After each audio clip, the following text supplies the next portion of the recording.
And at this time, it's my real pleasure to be able to introduce to you Father Vaughn.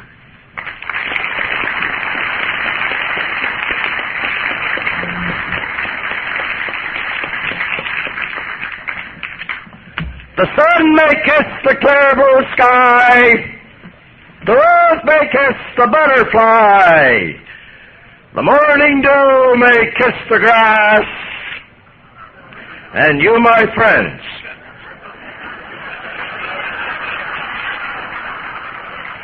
I consider class.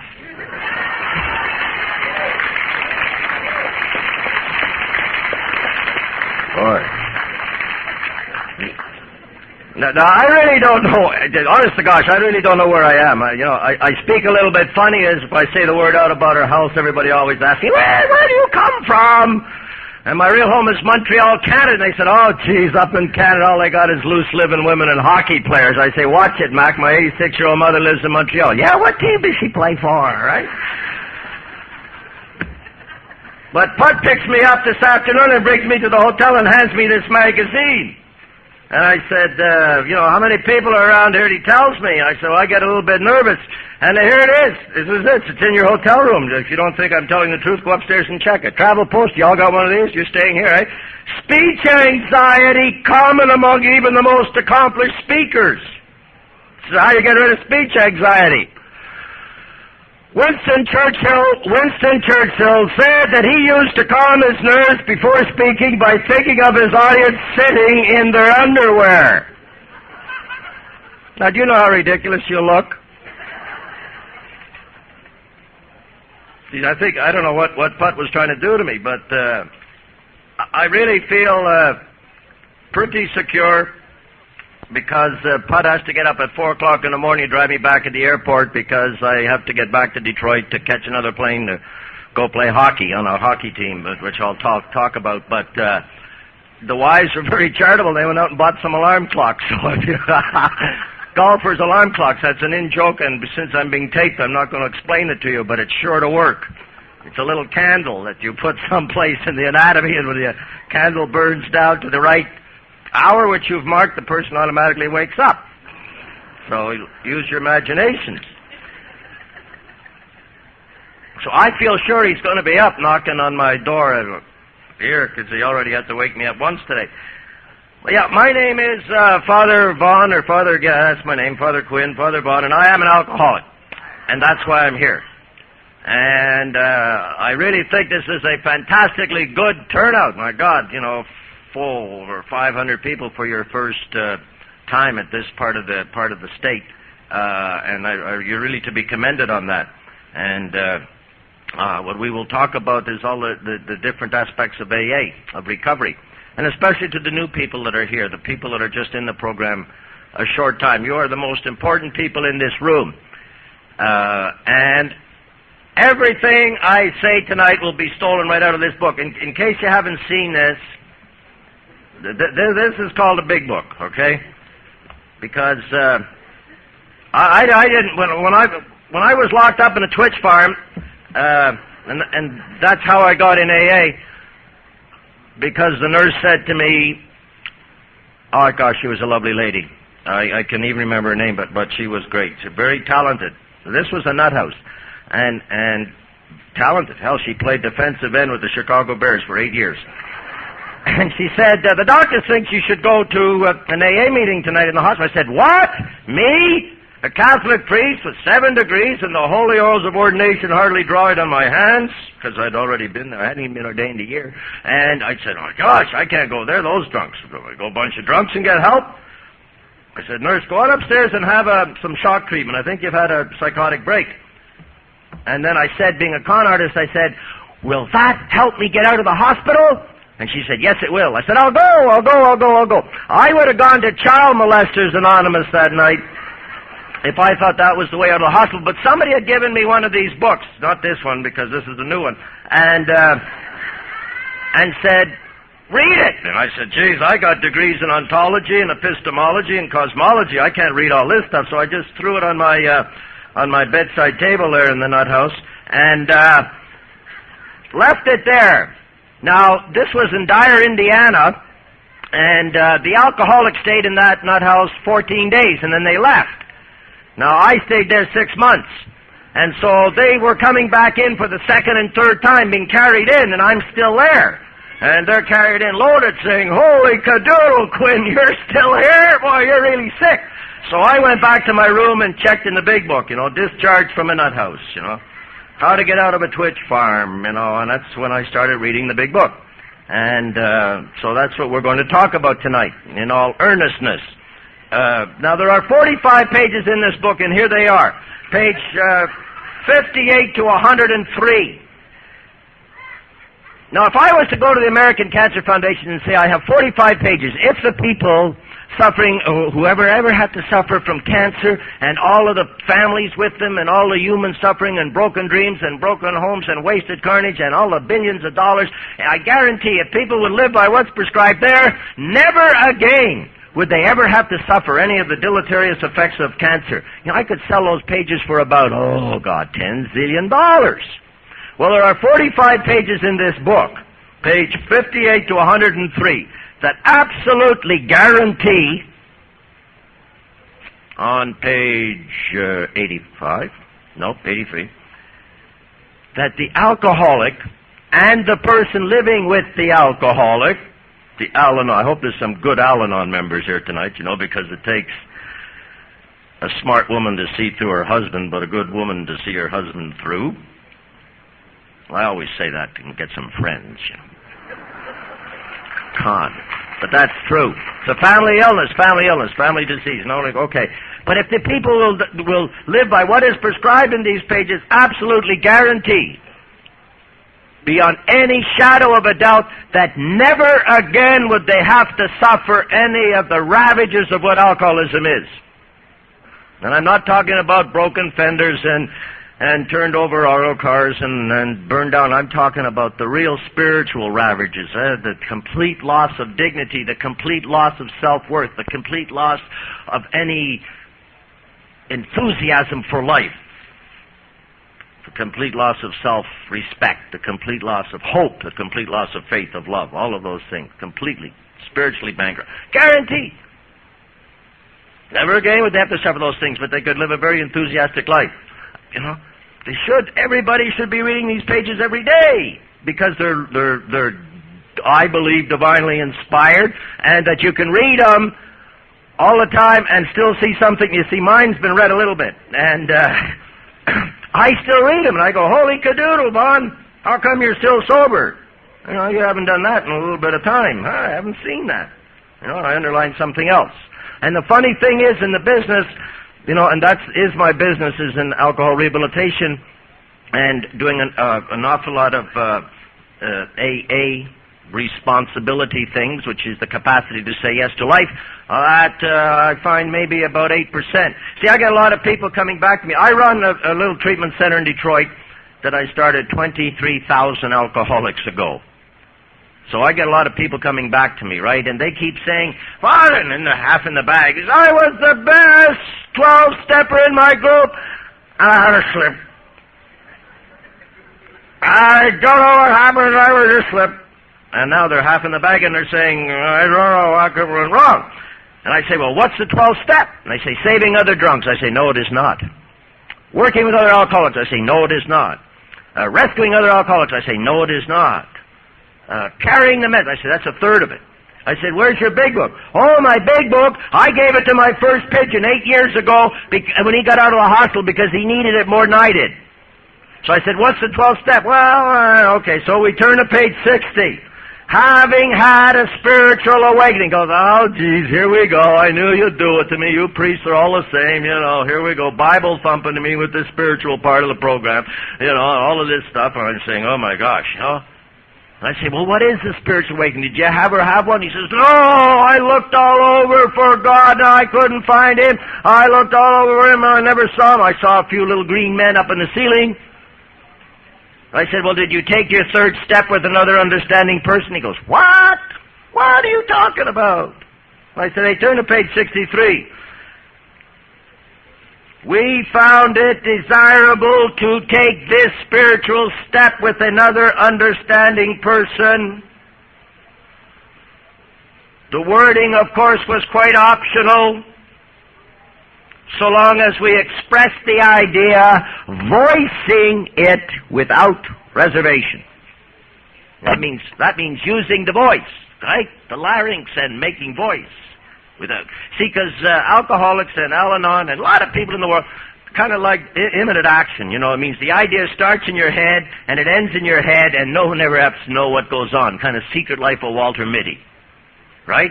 And you never have to put your money where your mouth is, right? But this is an action program. It's not a program of ideas. It's a program ideas, then add L for love, which means action.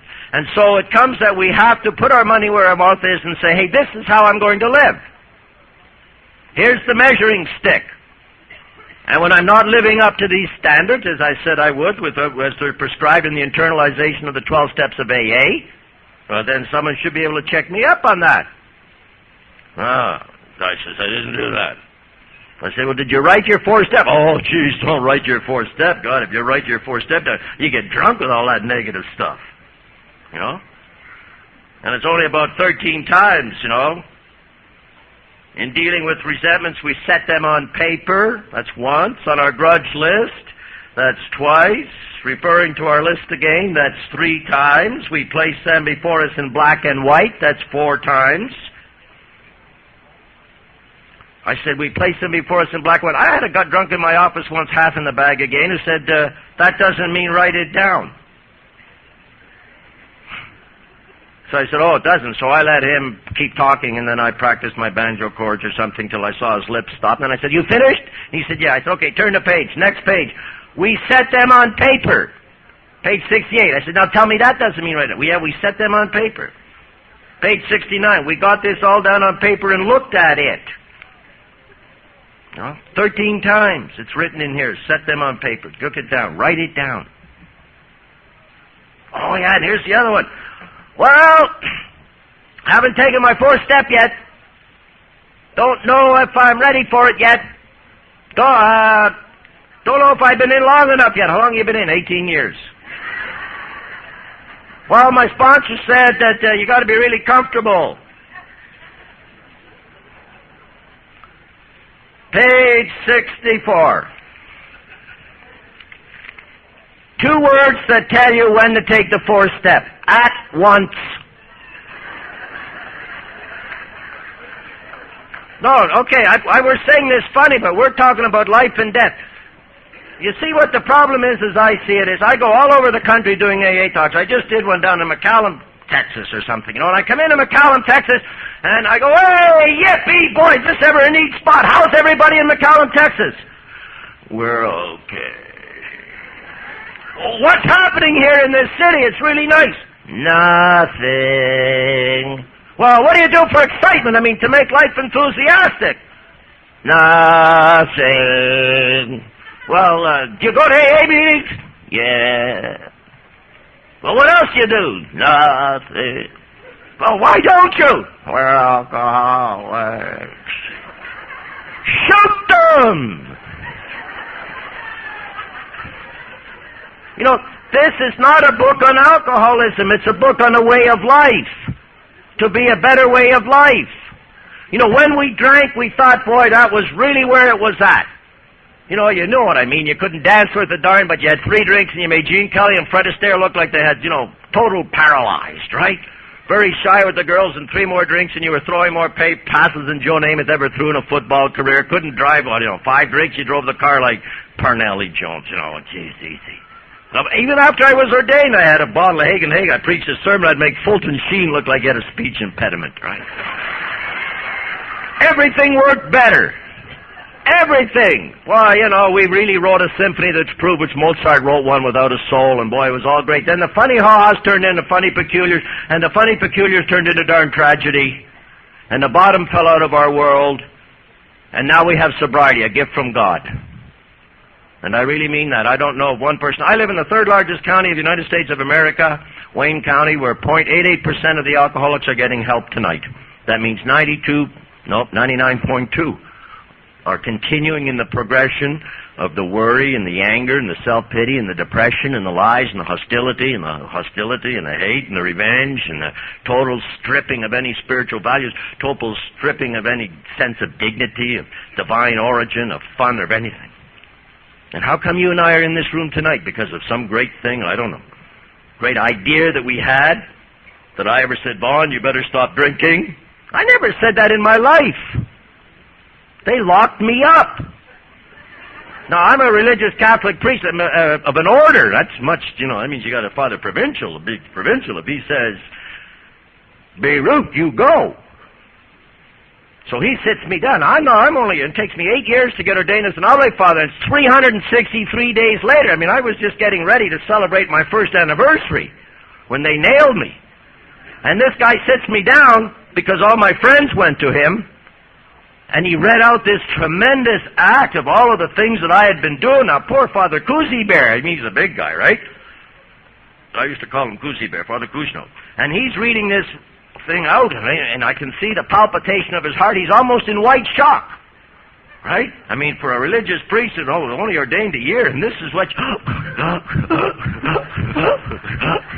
You know what I said? Whew, is that all he knows?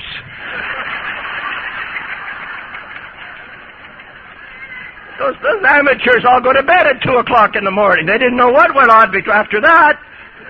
So he says, you're going away, you're sick. I said, gladly, I'll go away. I copped. I said, yeah, I'll go away for 5 days. And I'll come back in Canada. I'll get a boat and I'll be a missionary to the Indians. I can re-see.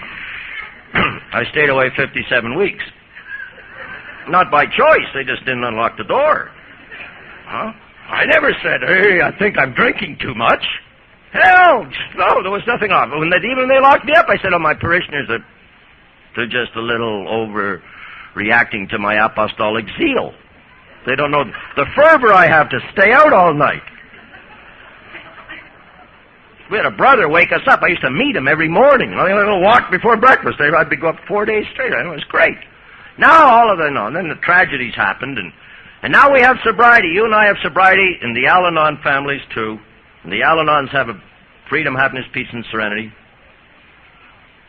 And unless that sobriety becomes more meaningful, more purposeful, more rich, more fulfilling, with a greater zeal, with a greater enthusiasm for life, with a greater self-acceptance, with a greater love of self, with a greater freedom to be yourself, with a more purpose of life, so that you can really see the picture as God painted it, unless it has all of those great things happening in it, you're going to get bored. You're going to say, is this all there is? Is this all I'm bored? And we know how to do to change our feelings. We know what to do to change the way we feel. See, I know a lot of people come to AA, and they think AA means, go in, listen to a drunk-a-log, drink a cold coffee, eat a hard donut, and by damn, they better get me well. It means an awful lot more than that. And that's what I really want to deal on. As I go all over, I'm saying here we are. People who are given a second chance in life are living on a daily reprieve with all of the tools of happiness, a way of life that brings happiness, that brings joyfulness, that brings enthusiasm, that brings zest for life. So many people, I'm an alcoholic, I don't know what to do. You got a job yet? No. Why not? The higher power hasn't given me one yet. What? Me work? Hell, let my wife work. My sobriety comes first. Who's dealing, anyway? I know guys go to 19 AA meetings a week just to get out of the house, That's not what this program's about. This is not a course on alcoholism. I could stand here tonight and talk to you for 5 straight hours of what happens when a monoamine oxidizing inhibitor gets ingested into your liver that has an extraordinary compound of alcohol dehydrogenase, which causes the oxidation of alcohol into acetaldehyde, acetic acid, carbon dioxide, water, and the mitochondria in the cells in your liver where the where the norepinephrine and serotonin accumulate in levels of the brain which cause euphoria and die drunk tomorrow. It's not what we know. But you people don't give a damn what I know, but you don't even care what I know, but you'd like to know how much I care. Big difference. Big difference. And I'm not here to put on a show. You know, that's my one prayer I make when I'm coming into the room. Quinn, you are not there to put on a show. You know, there's people here, you know, and especially the young people in the program, the people just coming in, you know, are screaming for a little something to believe in, a little something to hope in, and something to love. And that's really what we're all looking for. And the only way they're going to get it, you know, is through other people in AA and the internalization of the book. Yeah, the going to meetings is very, very important. Very, very important. It cannot be had any other way. And then the internalization of the steps. What's happening inside Vaughn Quinn in between meetings?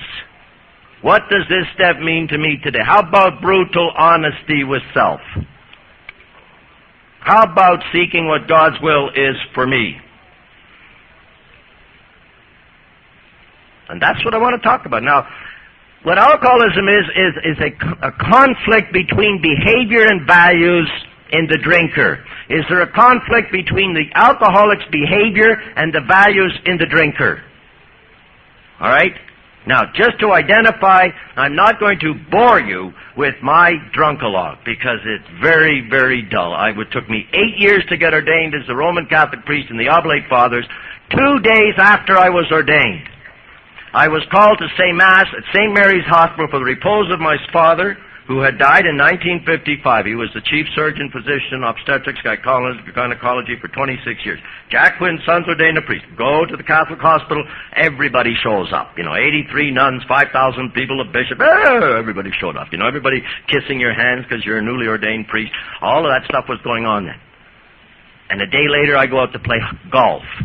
And I realized I hadn't played golf in 8 years, and one very fantastic thing happened to me. I was a very unhappy hooker. But I went back to what my youth was and said, a little pint of Mother Molson's Cure-All, and that's our brewery in Montreal, is all you need to straighten out the hook, and by darn it worked. It straightened out the hook. And that night, being an early ordained priest, everybody's always making a big fuss over you. My sister was throwing a little party for me, and I can remember how irritated I got when Martha, who was my sister, who I just left this morning in Detroit, and she went back to Montreal. And this was in 1965, or 65. And she's serving all these drinks. And then, you know, she comes around, she says, well, is it a time for, when my glass is empty, everybody else's glass is full. And she said, is it time for another drink? She said, oh, no, George hasn't finished his drink yet. I said, oh, my God, what the heck does George come here for, you know? Lordy be, my drink. So, being an oblate father, trained in the missions, adoptable to any human condition, I volunteered to be bartender. Drove my mother home, who at that time was a widow for 9 years. And she says, aren't you coming? And I said, Mother, a priest is never ordained for his own personal sanctification, but to build the kingdom of God and be about my Father's business. I was thirsty. And I knew it was a good party. And I was on my way to that party, and someone had just lent me a car, so I'm driving out to the party, and I passed Ruby Foo's nightclub, very prominent nightclub in Montreal, where I grew up and hung out when I was an athlete and also working as an account executive and all of those types of things. And I came back to this nightclub, and it was parking lot's jammed. Oh! And I said, my God, how can that place be doing so well without my patronage? There must be a communistic-inspired infiltration movement going on in there, you see. I was thirsty again. I had 10 minutes to go, so I went in, but again, I'm in the province of Quebec, 85% Catholic, but very anti-clerical, but being an oblate father, who is adaptable to any human condition, zing, this comes off that quickly. And the loose low and a wide, a sport shirt appeared and goes in, and being shy and an introvert, it took me 18 seconds to get something going in there. The next thing I know, I'm lying in a hospital, and the nurse says, don't swear, and I said, oh, spit, they know I'm a priest. And I opened up my eyes, and I'm in the hospital, and I got a big pain in the back of my head. And I finally mustered up enough courage. I said, nurse, what hospital am I in? And she said, St. Mary's Hospital, Father. And that's where I had been 2 days before, zapping everybody with grace. There I was lying in the emergency room with a pain in my head, not knowing that there are 18 stitches in my head, much less how they got there. Now that's slightly a little bit of a conflict between what I was supposed to be doing as a Roman Catholic priest who had just spent 8 years in a seminary with God's grace to get ordained. A slight conflict. I mean, that was 2 days ordained. Now, the next 300 days it picked up, and I'm not going to bore you with those, with all of that stuff, but I'm just saying that's how I identify. Things began happening in my life which I did not want to happen. And when you're in the Catholic parish and you've got 900 people waiting for the 9 o'clock Mass and you show up at noon for the 9 o'clock Mass saying you've been on a sick call, well, the fit's going to hit the shan. And it did. And they locked me up. And there I was, God's gift to Christendom with my 7 degrees, ex-pro athlete, millionaire's kid, local boy mate, and there I was, standing in my paper suit. In a honeymoon jacket that didn't close in the back. You always had to walk with your back to the wall. Numbers and a hat in the nut house. Wasn't very funny. Well, we had lots to do. Weed baskets. In fact, I played on a baseball team. The cotton ball was that big, so if you hit somebody, you wouldn't hurt them. I hit that sucker over second base once. I'm running around second base. I met my own teammate coming the other way. Hi, hi. I said, oh, my God, you know. And he was a big guy, too. I'm only a small. I said, if we have a tie at home plate, I'm dead, right? I had lost all privileges as a priest. I couldn't say Mass. I couldn't do anything. So I stayed there 6 months, and that's how I got to AA, because I wanted to get out of there. And then after 6 months there, I went to Guest House, which is a rehabilitation center for Roman Catholic alcoholic priests and brothers in Lake Orion, Michigan. And I stayed there 7 months. So my 5 days amounted to 57 weeks or whatever time. I can't, a little brain damage here, I can't figure it all out. All right? So that qualifies me, and that's what, 18 years ago? It doesn't make any difference how long, you know. It's a one-day-at-a-time program. So always you hear those two stories about, you know, the two alcoholics go and they call on a guy still drinking, you know, and they say, oh, come on. And he says, how long have you been sober? And one goes, 20 years. And he says, the other guy, how long have you been sober? And the guy says, 2 weeks. My God, how'd you do it? How'd you do it? Right? Getting back to my friend, you see, when I say he's in the bag and he's come to say, well, I've been in AA, I've been the best 12-stepper in my group for 8 years, and I say, well, you know, did you have what is the 12-step? And he thinks it's just saving other drunks. I'm saying, no, it's not. Having had a spiritual awakening. I say, well, what is the spiritual awakening? I don't know. I've looked all over for God. I've looked all over for things. I've done prayed and I've asked God for all kinds of deals, and I held out my hoop and asked him to jump through it, and God, get me out of this jam, and this is what I'll do for you. I won't drink for 2 weeks. It didn't work. I said, no, of course it didn't work. Look at the spiritual experience in the big book, page 569. That's a very important number for anybody in Detroit, because my address in Detroit is 569 East Elizabeth. Took me about a day and a half to turn the city around to get that number, but it wasn't that hard. Because that's really what AA and Al-Anon is all about, the spiritual awakening. And William James, the father of American psychology, spells it right out here. It's an educational process. An educational process. From the Latin word educare, which means to lead out of a person. Educare, to lead out of a person a hierarchy of values which was once there, but has gone dead, dormant, asleep, defunct, because of the primary illness, alcoholism, the progression of that primary illness, alcoholism. That's what's robbed people for this enthusiasm of life, for this self-dignity, for this self-worth, for self-preservation, for self-respect, for joy, for laughter. When's the last time you laughed? Remember before you came in AA? Or Al-Anon? You hadn't laughed in years, you know. You hung around for a while, and all of a sudden you went, oh my God, what did I do? I laughed. I pulled 3 muscles in my back. Joy. Imagine if all the joy in the world was dependent on you and I in some days. Whew. And that's what we want to talk about. The spiritual awakening. You know, to get a sense of your dignity. To get a sense of the gifts which you have in you. And that's what's going to be brought about by the 12 steps. You know, AA is an awful lot more than just going to tables and talking about, we were all laughing about my drunkalogue that happened 18 years ago. You know, that was 1964. June of 65 is when I had my last drink. That's got nothing to do with what's going on in 83. Nothing. You know, and this is a now program, action-oriented to the future. And we want to get well, it's action-oriented to the future. Not living with a drunk log that happens, 5, 10 years, 15 years ago. For God's sakes, one thing. When you're at AA tables and when you're at Al-Anon tables, share with people how you're getting well. God, so many young people are coming to AA now just screaming for something to believe in, and we sit there and tell them about a drunk log that happened 15 years ago. Oh, I smashed a car. Oh, I smashed a truck. Oh, geez, that's nothing. I rolled a bus with crippled children in it. Oh, can you top this? That's not what the program's about. That's not it. If you are painstaking with this portion of the program, you will know new freedom, happiness, peace, serenity. Page 80. I'm forgetting that page. I'll find it. But that's it. This is not some type of a masochistic society where we're going to, going to prove to everybody that I'm the most worstest person that ever came on the face of this earth. No, that's not what God created. Right? All right, you got to be aware. Okay, page 83. If you are painstaking about this phase of the development, we are going to know freedom, a new happiness, with word serenity, and you will know peace. And that's what's guaranteed in these programs, in these steps, the internalization of the steps. Now, everything I say from now on has been stolen from these pages. Also, everything I say is directly applicable to any alcoholic, age 2 or 200, and also to any Al-Anon member, because sometimes I'm giving the AA talk and a person's going, "You didn't do that.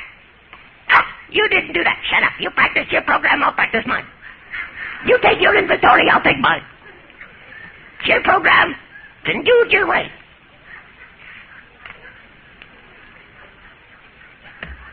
It's not.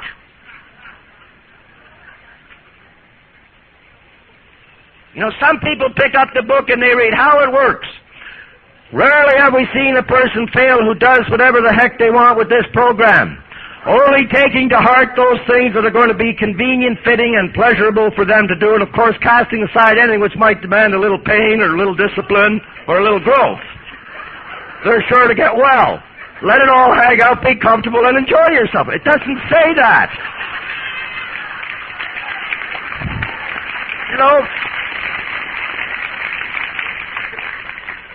I'm talking about life and death.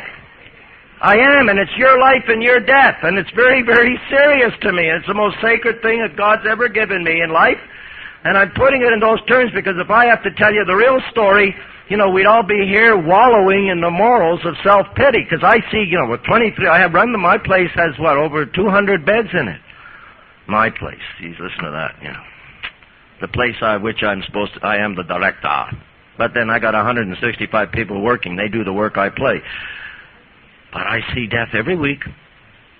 And I'm not going to scare, but, scare tactics don't work.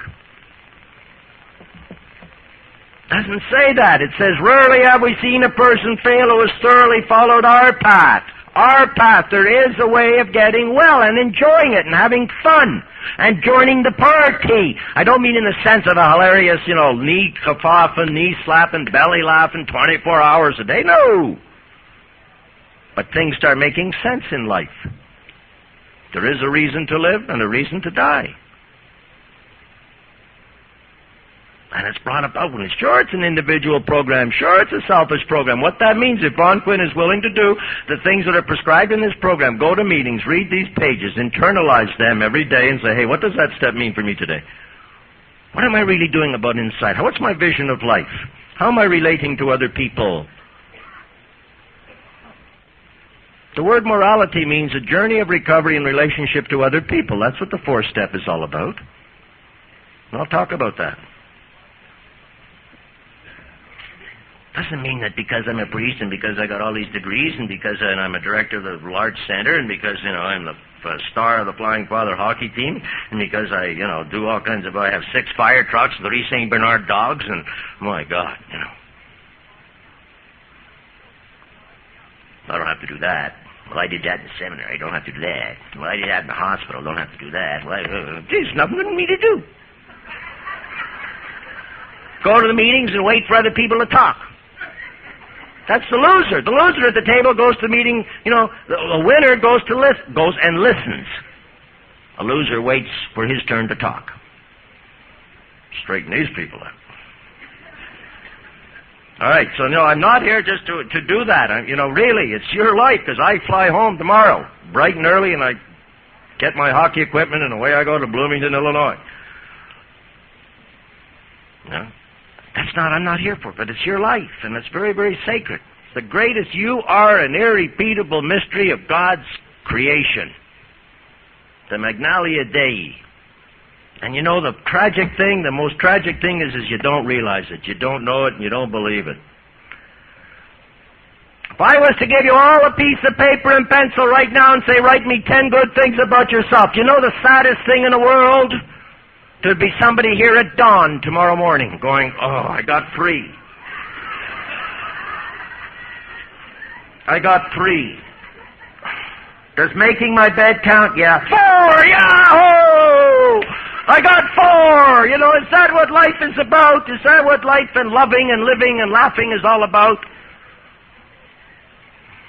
And that's what's sad when we're given it right here, and the fellowship, and community, and people to serve, and that's the only way you're going to be happy, is to get out of yourself. The biggest pain which you and I have that stops us from living, from loving, from laughing, from growing is self-analysis all the time. Self-preoccupation.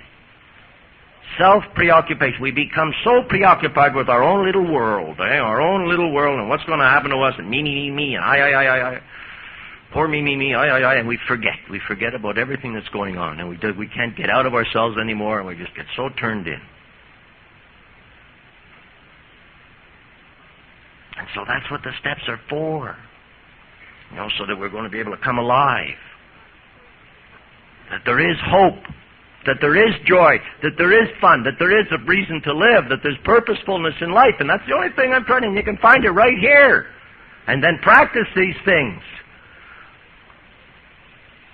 in the community. See, the first 7 steps are AA are to find out what makes you tick in a positive way.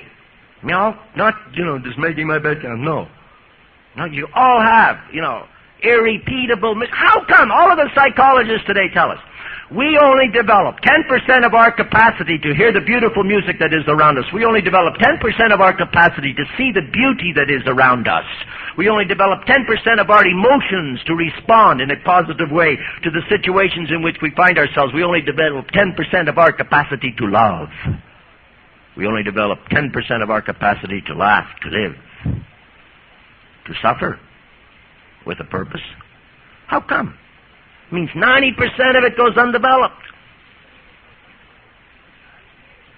That's tragic. And we're given the answers here, where we can live, live the 90% of it. Get out there and, make life worth living. And the answers are here. And so that's what we want to do. That's what I want you to do. That's, instead of saying, nothing. God.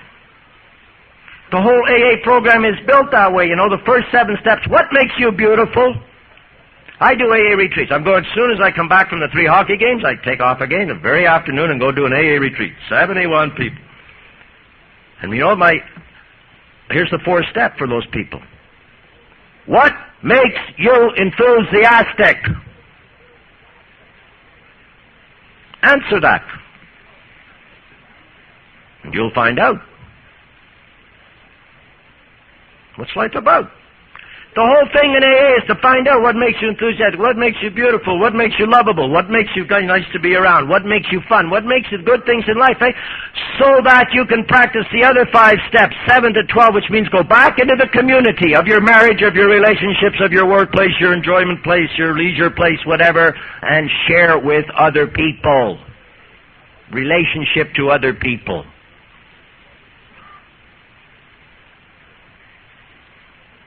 It's not a me program. The 10 Commandments are pretty direct. They're kind of like, it would be nice if you did these things. It's kind of like God saying to you, if you love me, would you really please do these things for me? You know, I created you and I'm sustaining you in existence because I love you. And I want you to be able to reflect back the beauty of my creation in the twinkle of your eye.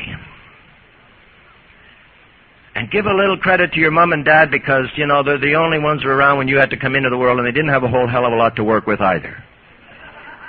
And kind of what belongs to other people, leave to other people, because if you get sticky fingers, you know, you're going to be in a lot of trouble, and it messes up the juridical system, and it makes the docs and the files in the court system last forever. You know, and it just gets very messy, and, you know, be darn discreet where you sleep, because that can get tacky as hell, and it can cause all kinds of community relationships, you know, and it's bad news, breaks up all, you know.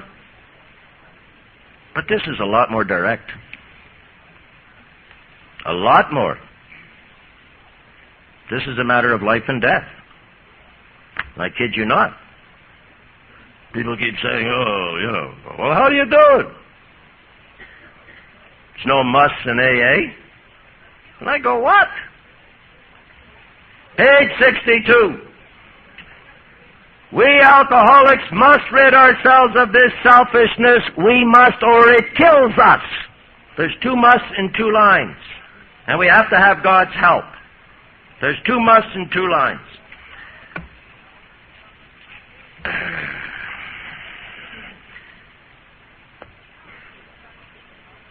When we have to, looking at the wrongdoing of others, financial or real, that had power to actually kill us, we saw that these resentments must be mastered. But how? We could not wish them away any more than the alcohol. There's 3. Whatever our ideal, not idea stays up there. Ideal's got an L, love means action. Whatever our ideal turns out to be, we must be willing to grow towards it. We must be willing to make amends where we have done harm. 2 more musts and 2 lines. How many am I at? 5? Okay, we must be entirely honest with somebody if we expect to live a long and happy life. Whatever religious denominations we belong to, we must go back to the required or the properly ordained people, and whatever that is. We must be hard on ourselves but considerate of others. When we can't find somebody to take the 5th step with, we must not use this as an excuse. Yeah, the 4th step, as I said, page 64, at once. At once after the 3rd step. Immediately. Not 10 years later. Oh, there's a beaut right here. Okay, we must not shrink at anything. We must lose our fear of creditas. Page 85. Yeah. Every day is a day when we must carry the vision of God's will into all of our activities. These are thoughts which must go with us constantly. But we must go further, and that means more action. Working with others is an experience we must not lose. To be vital, faith must be accompanied by sacrifice and unselfish constructive action. The person must decide for themselves whether he wants to go on. The desire to find God must come from within. How many am I at? Huh? 8? 18. All right, you know. And how? As the result of these steps. That's what it says. See, a lot of us think it's as a result, right? A result means a one-time catastrophic, world-shattering, bone-crushing event when Angel Gabriel comes down with his 26-piece orchestra of 8-foot-long trumpets going da-da-da-da-da. Don't worry, Vaughn, you'll never drink again. See, we all thought that should have happened, right? Doesn't mean that. It says as the, T-H-E, big word. Yeah, you know what it means? It's a heavy word. I didn't know what it meant. When I was in school, I was 32 years old. I didn't know what it meant. It means continuous action all the time. The weekend off and go back on Monday, no. Doesn't mean that. Doesn't mean go 3 months and then, take a little break and get out of town. No, it doesn't mean that. It means as the continuous action must be taken. I've just showed you 18 musts. As the result of these steps, all these steps must be internalized. See, what I'm trying to get at is there's so many people who I come across and I just see is that they're robbing themselves of so much of the vitality of the program, of the zest for living. And we're trying to give a little hope. We're trying to say, hey, there's an awful lot of human suffering going on in the world. It's just tragic, really tragic. And yet you and I, because we've been knocked on our potato, and had a little bit of the ego knocked out of us, and we're given a chance to really start experiencing some quality sobriety, some quality life. And yet, because we're hanging on to a few things, or we think that all I have to do is go to meetings and listen to drunk logs and drink stale coffee and wonder why I'm not feeling any better. And it's got to be through the internalization of the steps, which are all written in the past tense, which means action must be taken. They're not written in the past tense because that's the proper way. And it's again, as I said, everything I say applies to Al-Anon members too, because, it's the same thing. It's the same program. The program can be applied to anybody. The word alcoholic is only in the first step. We're not just talking about being sober. You and I know people that are dry, but still very negative. Who wants to be negative? Their world vision is very, very negative. I was doing a retreat in, I can't remember, Banff, Alberta. Now that's province of Alberta, Canada. God, is it beautiful, I went up, I did the men's retreat, then I had 2 days off and I was going to do the women's retreat, so I went up to Banff Springs Hotel. In the middle of the Canadian Rockies, 15,000 feet mountains, all snow-capped. It's 6 o'clock at night. I have just come back from running. I'm also a marathon runner, right? And I just run 8 miles up there in the mountains, and wow, was it great. 6 o'clock at 6:30 at night, and there was a sunset, crimson red sunset, as redder than the seats you're sitting on. All of the evergreens standing at attention for this majestic sunset over the top of a 15,000-foot snow-capped mountain. I went, wow, look at that. Is that ever neat? This guy in the program looks around and he says, goddamn mountain's blocking the view.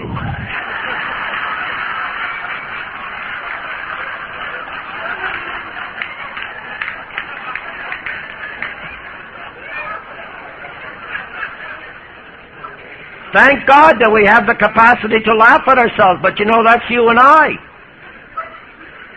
That's you and I. How many times do we wake up and the mountains are blocking the view? No alcoholic automatically picks up a drink. Goes, oh, Billy Blue Blazers, what do you know? I just chuggled down some beverage. No, there's all kinds of telegraphing signs. Coffee's burnt. Toast is crisp. Eggs are greasy. Room's too full of smoke. Speaker's speaking too long. Wife doesn't understand. Boss is an idiot. Son's in the wrong. Everything goes negative. How are you? Fine. Negative. Always run by a whole bunch of negative reactions to things. No response. Response means capacity to answer. Capacity to make a free choice and answer. Respondere, that's the word. It's Latin, I think, yeah. Capacity to answer to life, to allow it to challenge us and to become part of the solution instead of becoming part of the problem. And that's what the steps are about. But we got to get into them. I get so many people coming, I don't know what to do in AA. I don't know what to say. Did you read the big book? No. Did you read 12 and 12? No. Did you read the 24-hour book? No. Well, you never want to know what to say. If you don't put anything in the machine, nothing's going to come out. Until you're going to start experiencing life, it's got to be lived. It's got to be lived in the legs, in the guts. Life is an emotional response to situations in you find yourself at feeling level. It's not thinking. It's like wishing. I race sailboats. A lot of people think sailing is wishing. Wish the boat go over there. You don't wish it go over there. You go the other way. You're sailing over there. You can't wish life. A lot of alkies are like hitchhikers sucking their thumb, wondering why they're not going anyplace. Why doesn't somebody pick me up? Why doesn't the phone ring? If Charlie would only change, then I'd be happy. Charlie ain't maybe never going to change. How many people do you and I know who blame their misery on other people? Boy, I see that every day of my life. No freedom. Use your power of choice wisely. So, we get into the steps. The first step. It's not bad, eh? A little older boy, he watched the priest do this in the pulpit, look at his watch. The older boy says, what's that mean? Not a damn thing, not a damn thing. Here it is, an hour, and we're only in step 1. But my plane doesn't go till 6:45. I don't care. And as most alkies, I'm a night person. I have a hard time getting up in the morning. I have a hard time getting up at noon, but I can stay up all night.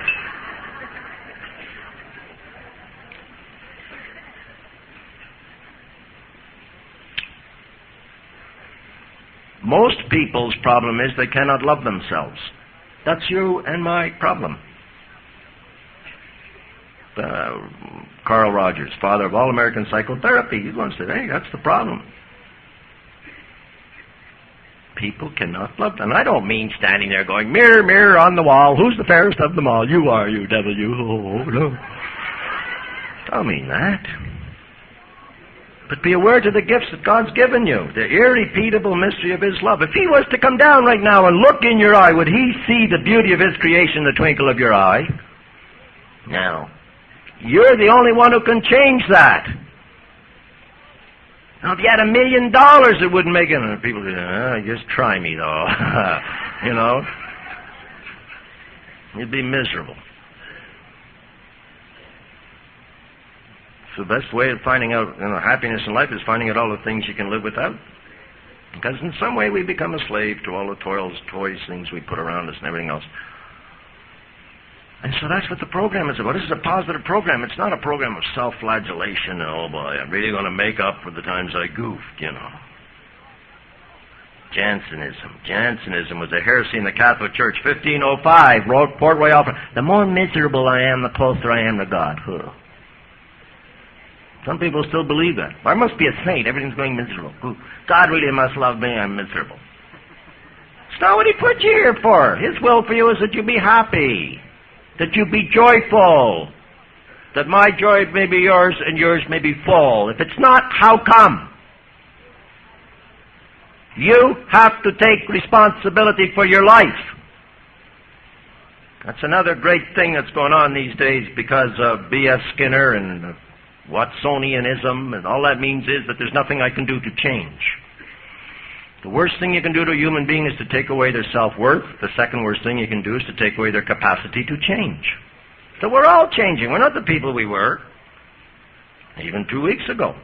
And you're not the people you're going to be. Someday I'm going to be holy. And that's going to be a miracle.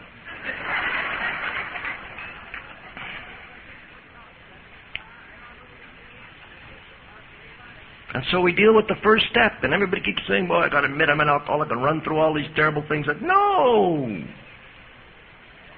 The first step is a positive, creative acceptance of your human condition to work out your human destiny in this plot of toil which has been given for you to kill.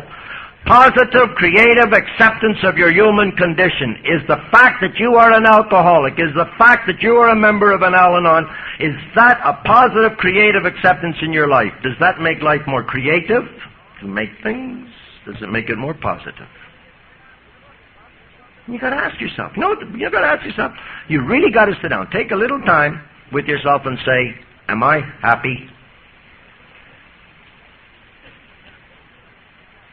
You're going to say, yeah, sure. No. Just really get serious. Well, no, I'm as happy as I'm not. Of course I'm happy. I'm a priest. I'm working. Give yourself some time. See, everything in AA is not pious puffballs in the sky. Everything in Al-Anon is not pious puffballs in the sky. It's the internalization of the same program which must be moved into the guts to move the legs, which is demonstrable, measurable, behaviorable action. Am I joyful?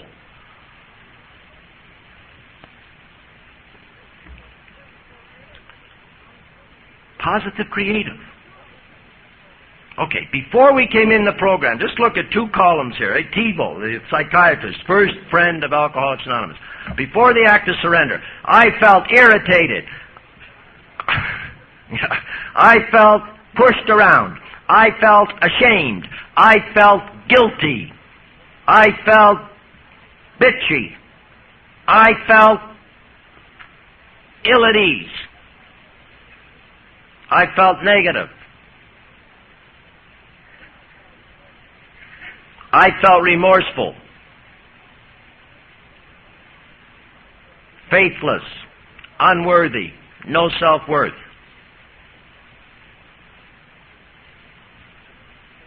Rejected. What's the word I'm looking for? Negative. And then after we come in a bit, after the act of surrender, it's I felt at peace, I felt composed, I felt joyful, I felt hopeful, faithful, that life had purpose, that life had meaning, that there was a reason to live, that my presence did mean something, that I was loved, lovable, capacity to love, with a prayerful sense of meditation. Ooh, medication. Shoot. Sought through prayer and medication, all right? Okay, which one? Which, really, which, when people say, I don't know if I've taken the first step, which column do you identify with? I know some people, every time you meet them, it's a crisis. I mean, geez, Father, can I talk to you a minute? I just smashed my car up, my dog just bit somebody, and on and on. Well, it's frightening. The first step means that we finally say, I cannot do it my way. Every alcoholic and person living with an alcoholic, they adopt the same trends, have a fantastic sense of unstoppability, and that sense of unstoppability has to get stopped. And we have to not fight anymore. If there's any type of fighting, page 103, well, I know it's there.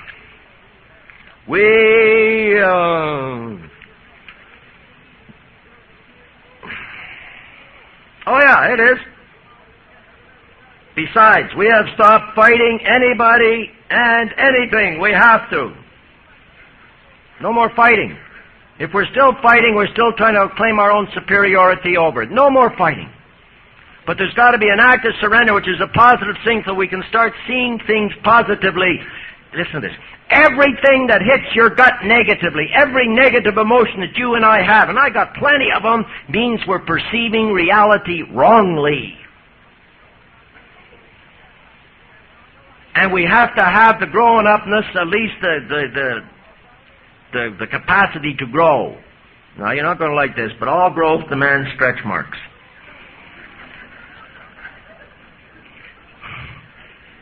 We have the capacity to say, hey, what am I seeing wrongly? Doesn't mean I'm never going to get mad. Of course you have. You have 11 human emotions in you. To be fully human and fully alive, all those emotions have to be working.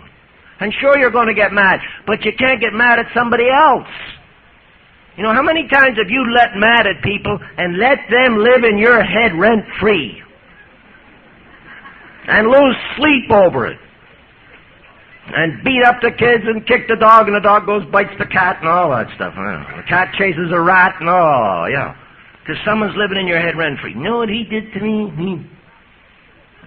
The other person, I used to get drunk at the Pope. He was sleeping pretty good in the Vatican. That'd be, jail and back in Ottawa. Fixed his clock. Now, how many times we do that? What is it, Hamlet? I just read that today. Hamlet, Shakespeare, Brutus, my friend, the fault is not in the stars, but within ourselves. What's our basket full of? Is our basket full of resentment, revenge, paranoia, I'll get even, how could you do this to me, fix 'em, I'll win, beat 'em, become number one? If that's it, it's all we're going to dump in the world. Or is our basket full of peace, freedom, happiness, serenity, joyfulness, capacity to love other people, to receive their love? That's it. You've got to figure out whatever I got's in me, and if I can't love myself, if I can't accept myself, if I can't make my alcoholism be a positive, creative acceptance of my own life, and my family alcoholism positive, creative acceptance of my own life, what am I going to dump on other people? Poor me. That's nothing. It's not me. That's just because the kids are getting screwed up a little earlier because they got the availability and they got more people digging holes of them, More people practicing conditional love on them. You keep your room clean. Why don't you pass your exams? Why don't you be like your brother? Why don't you be like somebody else? Why don't you do this? Why don't you stop picking your nose? Don't bite your finger. You know, no one's else saying go out. Nobody's saying give it a best shot. Our whole treatment program, very, very unique with things that go on there. You know, I can't go into all that with you, but all of it is geared to making life more meaningful, purpose, rich, and fulfilling. And that's why there's 6 fire trucks, and that's why there's 3 St. Bernards, and that's why there's banjo bands, and that's why there's sailboats. Oh, fantastic summer. Fantastic summer. I just blew Michigan almost up the map. A guy lent me a sailboat, 42 feet long. Okay, the sailboat sleeps 6 people, right? You know how many I put on it? 15. And go for 3 days. Now, we got 15 people who are in treatment, and we put them on a sailboat, right? And you really watch people start relating then. Now, they have all been in treatment, you know, maybe 6, 7, 8 weeks, and I put them on there. Men, women, they'd come in a port in Michigan. Come in a port, people would die, right? Oh, because they tell me after, they didn't know, they'd watch a sailboat come in with 50. Now, I got blacks, Chicanos, Mexicans, girls, boys, everybody on the thing. Coming into a port to say, oh my God, call the police right away, right? We had a fantastic time. We'd be in port an hour, and then they'd find out what was going on. Within 2 hours, everybody was at our boat, because we'd have the musicians, and we'd be the entertainers. Right? And all these people who everybody said, you're no good, you're no good, you're no good, all of a sudden they got the whole port entertaining them. They're watching people smile, they're watching people dance, and say, hey, we're making this happen in people's lives. See, we all have to go to 4 hours of classes a day in the center. I run the center, I mean, I got all these people working for me, but it's run just like Hitler without the warmth. It is. It is. You're up every morning at 6:30, 7 days a week. Saturdays and Sundays. You go to school for 4 hours. This is the only treatment center. You got to work on Saturdays and Sundays. I said, did you drink on Saturdays and Sundays? They say, yeah. It's okay, we work Saturdays and Sundays. Right? But you and I know we never learned it. How much do you remember what you learned in school? I was in school with all these degrees till I was 30. I don't remember a darn thing I ever learned in school, but I remember all of the other activities that I was involved in. Hockey and, oh, geez, football. I was even a boxer. All that stuff. Right? It's very easy to sit in the classroom and say, let's go to a baseball game. I'd go, But if you've never been to a baseball game without a jug of wine or a case of beer or some pot or some pills, it gets to be a little frightening. It's like taking a fish out of the bowl and say, swim. So we go. Well, and that's what the whole boat was all about, and the sailing and getting up, do anything they want. Fantastic experiences, fantastic.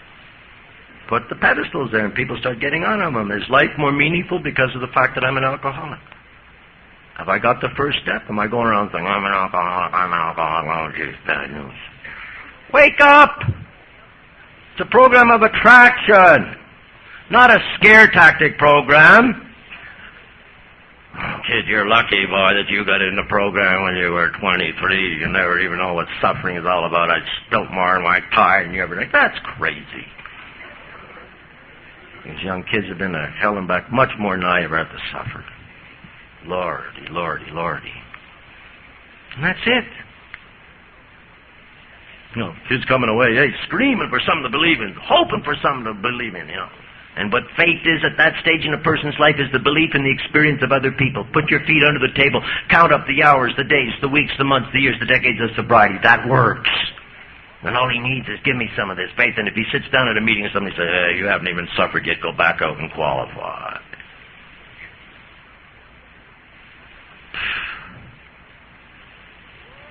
Well, we get so smug. In my part of the country, I don't know, we're only getting 10% of the alkies come into AA anyway. We get so smug, sit around there. Boy, we're God's chosen people. Don't let anybody else get part of the action, right? I'm a cross-addicted alcohol. Oh, cross-addicted alcohol, that's terrible. I'm a purist. Everybody wants to be a civil. I'm a CIA, Catholic Irish alcoholic. All I drank was booze.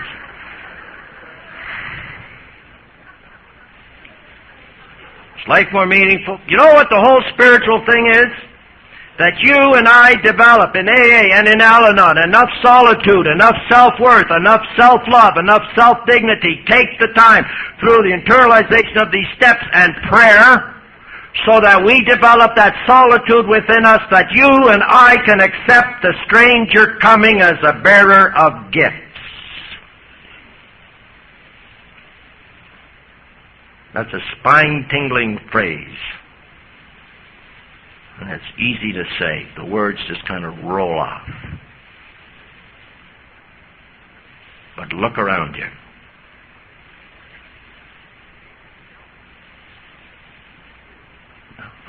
Very easy for me to say that.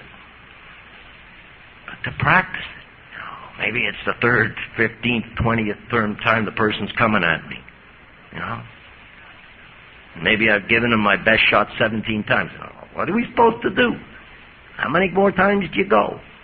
One more time. I know guys give all kinds of AA talks. Oh, my God, they're so grateful about their new AA baby and their new AA house and their new AA job. And everybody's crying. They haven't talked to their wife in 6 weeks. That's not what responsibility is. That's not what allow life to challenge me is. Most of us want to push life out to where it's just a postage stamp. Or bing, we can handle it very easy. Go in, fly in here, get on a plane at 6 o'clock, go play hockey, star of the Flying Fathers, right? Wow, them there for 3 nights. Now, the Flying Fathers is a very serious organization of 15 of the most brain-damaged loose lopers, 1 foot on a curb. None of their elevators go to the top floor. Catholic priests who play hockey for charity. I've been their regular goaltender since they brought me up. I played my minors with the Little Sisters of the Poor. Since my stay with the Flying Fathers, I've played 400 games. I've lost 2. The reason is we cheat. We have Sister Mary Shooter on the team, and when things get rough, I put plexiglass in front of the net. In the last 2 minutes, if we're still losing, I pull out a football, throw a touchdown pass. It's worth 6 goals. We always win. Our last game gave $45,000 check to the Cancer Foundation of Canada. We've raised over $2 million. These guys are absolutely nuts. But you don't do that by just wishing it either. I'm big 5-0 this year. I've passed the half-a-century mark. And I found out they're using a much smaller puck recently. I'm also a sometime goaler for the Chicago Blackhawk Old-Timers. Now, do you know how old the Chicago Blackhawk Old-Timers are? 32. Right? Bobby Hull, Dennis Hull, Dale Talon, Chico Mack. I played with them 2 weeks ago. I couldn't see the puck. Blew 2 past me, and Pat Stable looked like, you going to move? And I said, why? I didn't see anything. But yeah, okay, to do those things, means you got to get up, and you got to get up early in the morning. You got to go to dumb rinks where there's no people in the rinks and practice.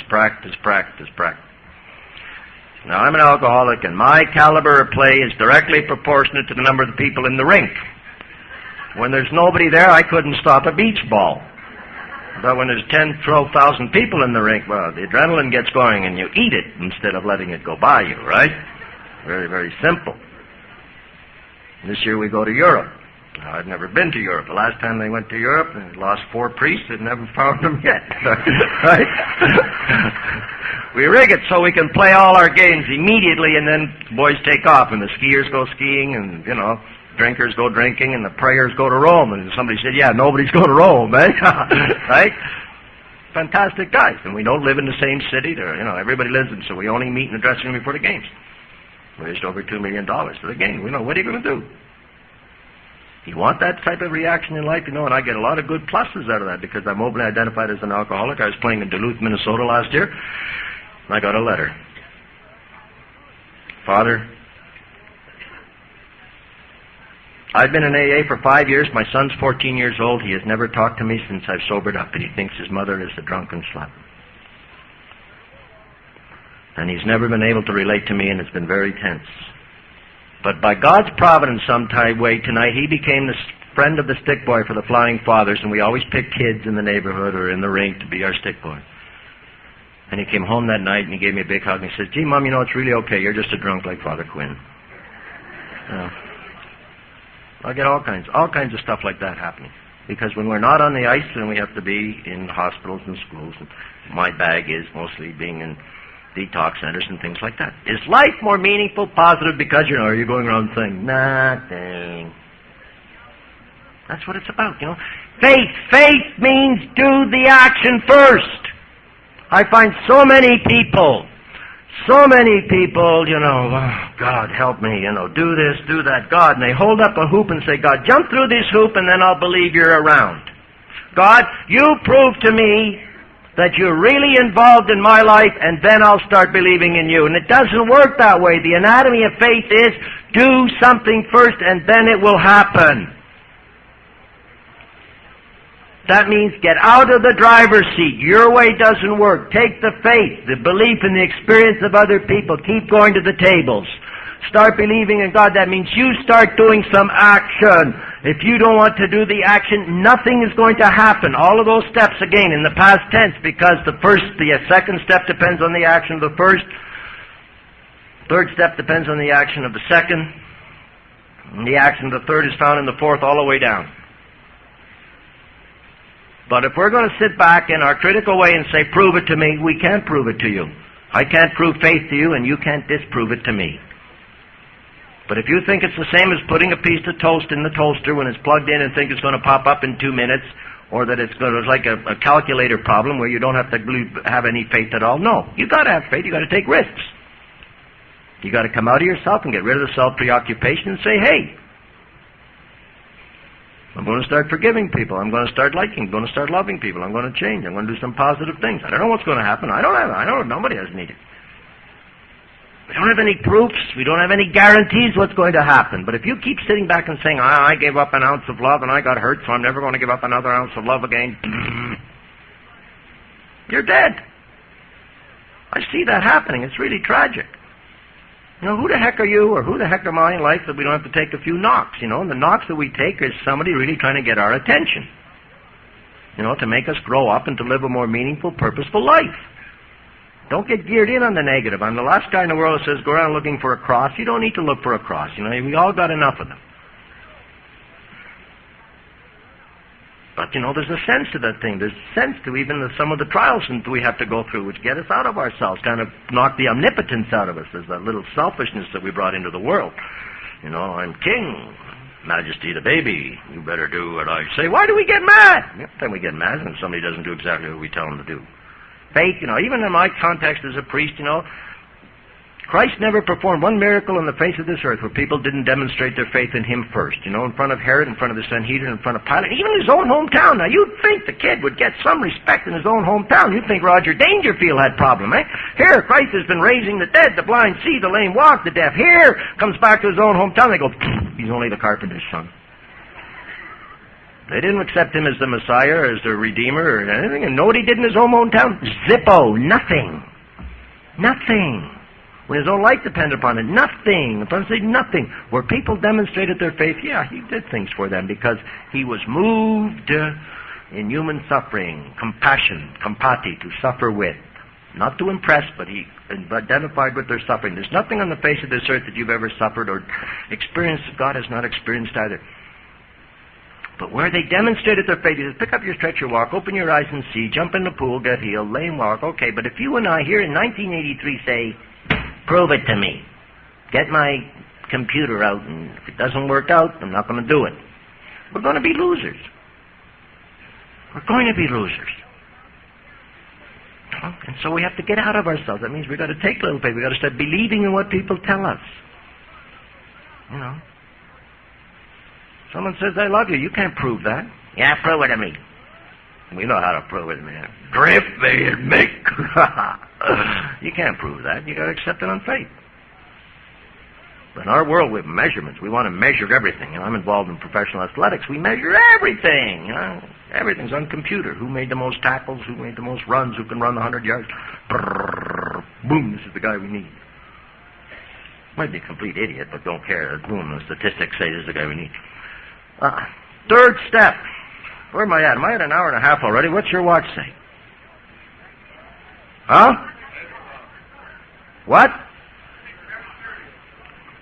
No, wait a minute. I'm all messed up. I say 9:30. 9:30. Is this time or Detroit time?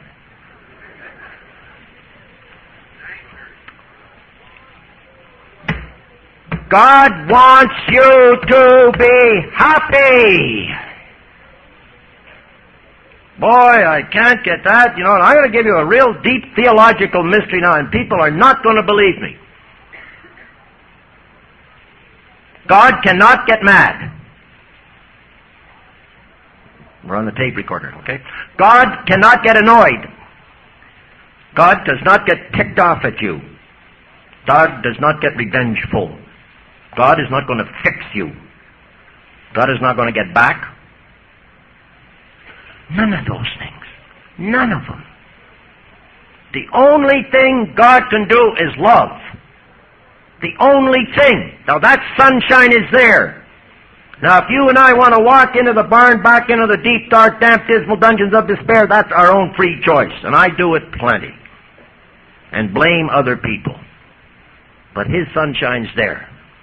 Or you wouldn't be breathing right now. Now, instead of the sense, this protestations or proclamations of protestation, what we really should be doing is making other people aware of the sense of the divine that's in them. Standing in front of them and reflect back their beauty, their goodness, and unconditional love. Unconditional love means nothing deserves that. I mean, you don't merit it. God loves you unconditionally. Not because you're a good boy or a good little girl because you kept the room clean, and never said spit, and did this, and never did that, and never did the other thing. Putting your gifts, like we always want, put our gifts on a pan scale. Someone else puts their gift. You take your gift away, I'll take mine away. No, all God is saying to you tonight is, I want you to remember me as forever loving you. Now, I mean, a lot of people in AA say, I must be the dumbest, I must be the ugliest, I must be the weakest, I must be the stupidest, I must be the fattest, I must be the ugliest, I'm negative, negative, negative, negative, negative, negative. Boy, you don't ever screwed up like I screwed up. I mean, I screwed up like nobody screwed up, nobody could. You know what they're really doing? They're saying there is no greater supreme being than me to forgive me, I'm unforgivable. Me and God are equal. I'm not, I just got a letter from a hockey game that I played last year. Person cannot forgive themselves for something which happened 15 years ago. It's driven them to the hospital twice already. And what they're really doing is saying, there is no God greater than me, forgive me. I mean, I can't forgive myself. How can God forgive me? And so we anthropomorphize. Anthropomorphization, that's a big word. You know what it does? Put human limitations on God and just pretend He's another human being. And then we can walk around all of our AA life and all of our Al-Anon life saying, I'm negative, I'm stupid, I'm dumb, I'm ugly, I'm fat, I'm skinny. And that's nice because we don't have to change. We never have to say, hey, God loves me, I better start growing up and responding. I better change. But we can get locked in our own little box that's all negative. And people will say, boy, is that ever honest? Boy, is that ever honest? Boy, that's an honest nuts. It happened 15 years ago. Hasn't talked to his wife in 6 weeks. God loves you. No? And He is present in your life. God, every time we start talking about this, people start looking up, adoring God on His long white beard, on a pink cloud, and a lot of flaky angels coming, Hosanna, Hosanna, Hosanna. But to hell with you. To hell with you. Who needs you? Get out of my way. I'm getting God before He gets me. I don't need anybody. You know, we all think we're going to get God because we're going to deserve His love. We're going to deserve His love to get to heaven. No way, no way, no way. That's conditional love. Oh, God. See, I believe when you get to heaven, God's not going to say, how many times did you say spit, and how many times did you do this? And He's not going to say. He's going to say, where are your brothers? Where are your sisters? Because I gave you one law, to learn to love one another. To love one another. To always do what is for the person's happiness, development, security. When do we do that? Third step means made a decision. Now, did I like what was happening to me when I was drinking? Obviously, I gave you one little incident that happened 2 days after I drank. There were lots of others. I didn't like that. Nor do I like being locked up in the nut house. Now, that's 18 years ago. If I take another drink, I'm going to go back. No one's going to see me for 20 years. The hell with it. I'm not going for that long. I'm too selfish. So I didn't like, so that means I make a decision. That means I'm going to go to AA. That means I'm going to start continue to read this stuff. That means I'm going to study it. I'm going to take the time to internalize it. I'm going to take the time to do the things I suggest. Life's always changing.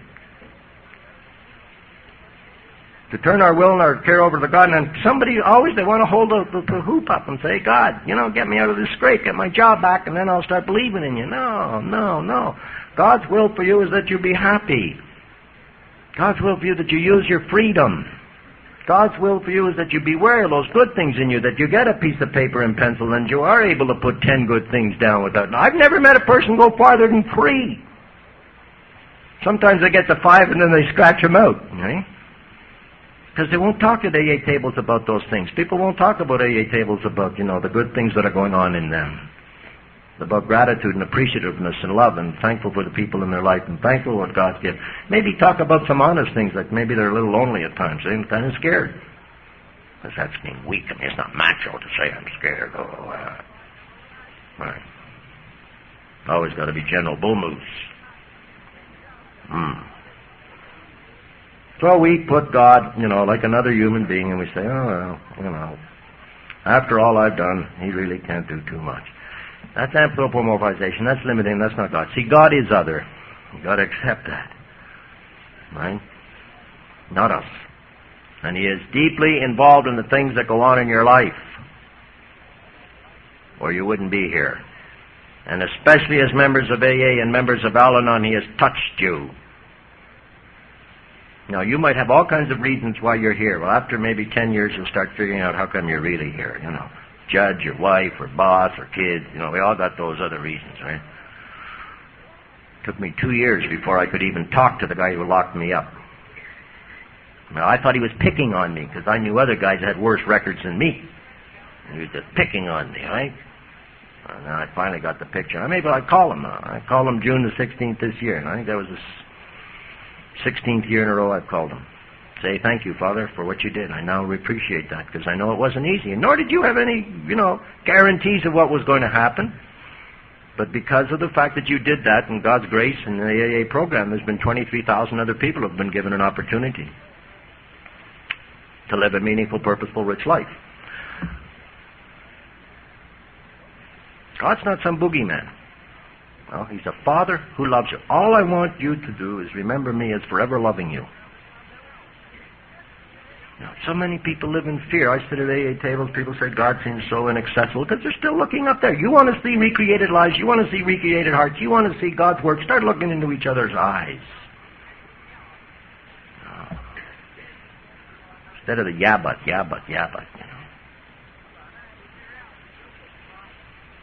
Really.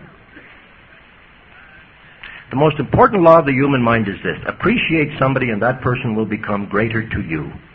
Belittle somebody and that person will become less to you. That's the whole reason of divorce. Appreciate somebody and that person will become more to you. Belittle somebody and that person will become less to you. It's the most important law of the human mind. But we get so caught up with all of these other things, Very rude. Don't even know who the heck we're living with. Mountains are blocking the view. My world vision gets negative. And when it gets negative, that means I got to change. I got to stop and say, hey, Vaughn, what is wrong? What are you seeing wrongly? Your vision of yourself, your vision of the world, the vision of people in it, your vision of God. And that's what the third step is all about. God wants you to be joyful. He's not up there, some bat hitting you on the head. He's compassionate. Compati means suffer, to suffer with. That everything you've ever experienced in life, he's been with you. If you take the time to start figuring that out. In solidarity, or what we call sufficere, which Latin means self-disclosure. You got to start opening up.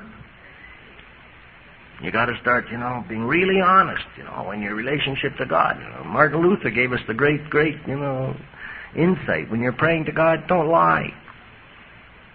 We kind of ruin prayers when we talk to, printing presses and all that type of stuff. Prayer books, oh dear God, how happy I am that I'll do everything you want me to do, and inside we're steaming with anger and rejection and hurt and disillusionment. We're not being honest. We're not saying, God, I'm really hurting, and God, I'm really miserable, Jeremiah the prophet, curse the day I was ever born, you made a fool of me. You wanted me to be a prophet, and I stutter. At least he let it all hang out. He was very honest about those things, eh? See, God's not some type of a mystery up in the sky. No, if he wanted you and I up in the sky, he would have put us up there as angels to help him. But he put us here, and this is where we got to work out our destiny, right here, with the people we are with. Not the ifs and buts, maybes. If it was 10 years earlier or 10 years later, oh, well, we missed the day. Stick with ego boosters. I don't know where this great inventory kick came, and I don't know how to turn that one around. Everybody comes to treatment, they come to AA, and they start sweating the fourth step before they even get the first one, before they even are detoxified. The purpose of the fourth step is to bring out the goodness in you, the lovableness in you, the joyfulness in you, the cheerfulness in you, the dignity in you, the godlikeness in you, the beauty, lovableness, appreciation that you are a special, distinct person, never to be repeated again. And all the trillions and billions of whatevers that have been created on the face of this earth, and yet people look at the fourth step and they say, well, boy, got to write all this negative stuff down. Back in 1959, in a Montreal hotel, I slugged the doorman. Big deal. What the hell's that got to do with 1983? And we got to write down, I'm the most worstest person. Now, there's people sitting in front of me right now saying, yeah, but, Father, no one's ever screwed up like I've screwed up. I mean, what I've done, nobody's ever done. That's false pride. That's that stubbornness. And if I was to put you on truth serum right now, sodium pentothal, you'd pop up, pop that one out, I would find 74 other people in this room say, yeah, you too, I did that too. I thought I was the only person who did it. But we all say, I'm the only one who did it, and this is going to go to the grave with me, and I want to hide it in the closet. We go around fear, boom, put the belt up to here, and nobody finds out what it's about. And we live in misery. I go to AA groups, and there's AA groups, inventory group, every week. They got 600 pages of inventory.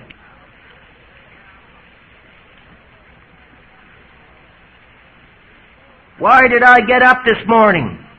It's 4 o'clock in the afternoon. Why did I get up this morning? 3 pages later. Oh yeah, I had to go to the bathroom. Very good.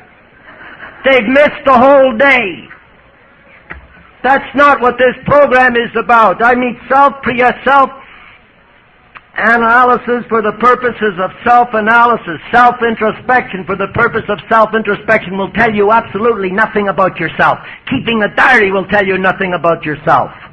The AA program is 7 steps to find out what makes you tick, so you go back out and into your communities of relationships, marriages, and work, children, play, whatever. But I got to find out who I am. Look, you're changing every minute. Don't ask that question. Ask the question, who's God? What makes me enthusiastic? We have so many people hung up on this inventory thing. It's terrible. Let me take your inventory. Well, I took my inventory. You know, every piece. Father, will you take my fifth step? You better bring a lunch. Oh, it's going to take the... Oh, negative. What's life about? Have you been given the gift of life to beat up on yourself? Have you been given the gift of life to sit around AA tables and Al-Anon tables and start telling each other who is the most worstest thing that God ever created? Have you been given the gift of life to carry that on to other people? Well, you better get honest with yourself. Is that what attracts people to life? Is that what you see? Is that the way you want to live? I know people. I'm a priest. I get called to deathbeds. I've seen people who live the whole time, missed life completely, missed the trip. They have missed the trip completely, and they fight it to the bitter end. Because they've never lived, never loved, never laughed. They were too darn preoccupied with self. Sorry, can't talk to you. I'm busy writing my inventory. What, you want me to help? Sorry, I haven't got... I mean, in a world of one. That means separated from the proper object to love the good and to know the truth. We live miserably, alone. Nobody knows who you are. Nobody knows where you hurt. Nobody knows where you bleed. Nobody knows what the tender spots are. Nobody. You're totally isolated. Everything you do separates you from other people. And they don't understand. Of course they don't understand. You never told them. They're supposed to be mind readers. We expect everybody else to have X-ray vision so they can see we're upset. Right? Totally caught up in ourselves. That's not what life is all about. Get out and live it and give it your best shot. And so what if you make a mistake? You make a mistake. Your tummy's not going to fall out. Your heart's not going to stop. At least you get out there and give it. At least you've tried. You've lived. Maybe you've lost. So what? You've tried. Better have loved and lost than never loved at all. No. Sure, alcoholism is a disease, yes. It has a symptomatology of 44 things. That's what identifies it. Now, I could do a fifth step right now and involve everybody in this room. It would be just different times, different faces, different places, different names. But alcoholism brings people into those behaviors. That's what we want to get rid of. So if they're there in the gut, get rid of them, so that you can know freedom, happiness, peace, and serenity. Freedom means the way you relate to people. Openness, sufficiate, self-disclosure. Freedom means tenderness in the way I talk, in the way I look, in the way I listen, in the way I'm present, the way I touch. That's what freedom is. It doesn't mean I go skipping down, I'm free. No. It means I'm not hung up by all of these other things. Oh, geez, imagine if somebody really gets to know me. Oh, my God, if somebody really gets to know me and they find out everything about me, oh, my God, they won't accept me, so I better not let them know, because that's total self-annihilation, so I better build up walls, and we're right back to the same game. Game. Psychological encounter between two people so you don't have to get to know each other. Go through the 4-step. Find out what makes you tick. Do it as the book says. The opposite of fear is love. Okay, now what are your loves? You know. And then what do you do? People keep telling me, oh, God. Love to play the piano. When's the last time you played? 1971. Love flowers. When's the last time you had a garden? Well, 8 years ago.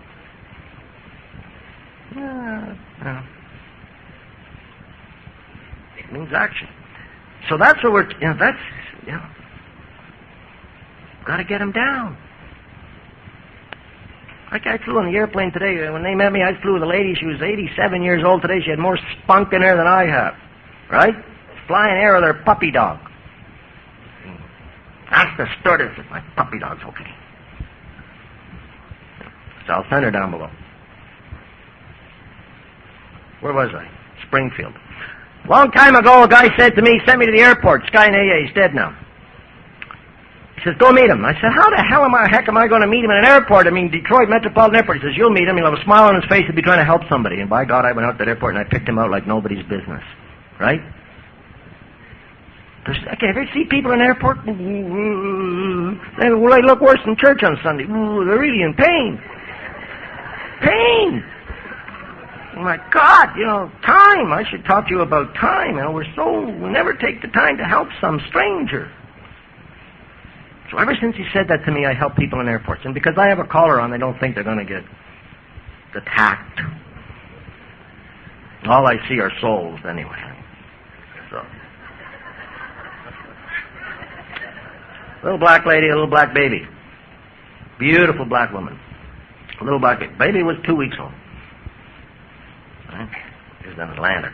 And in Atlanta, you get on buses and you're driving around. Oh, God, I don't know what happens. She's going all the way to the airport. And she had a guitar. I said, let me take the guitar in the bags and we'll get on. I said, what flight? She said, that's it. I'm coming up. You're on the ground. You're walking up the steps and the flight attendant goes, and the lady's right behind me with the little black, beautiful baby. Right?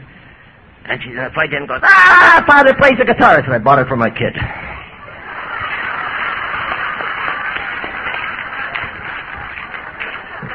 It took me 48 minutes to get a cup of coffee on that flight.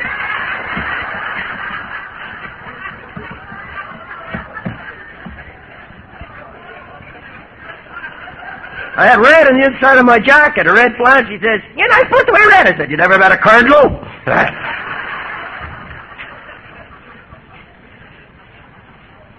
Today she was 87 years old. Fantastic lady. Coming out here. 7 going out of school. Stays here for the wintertime. Goes back up in New York. And her puppy dog. We had all kinds of interesting things going on. Anyway. What do you want to do with life?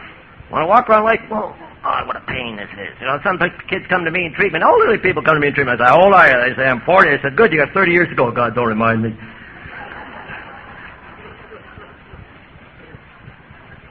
That's the gift of life.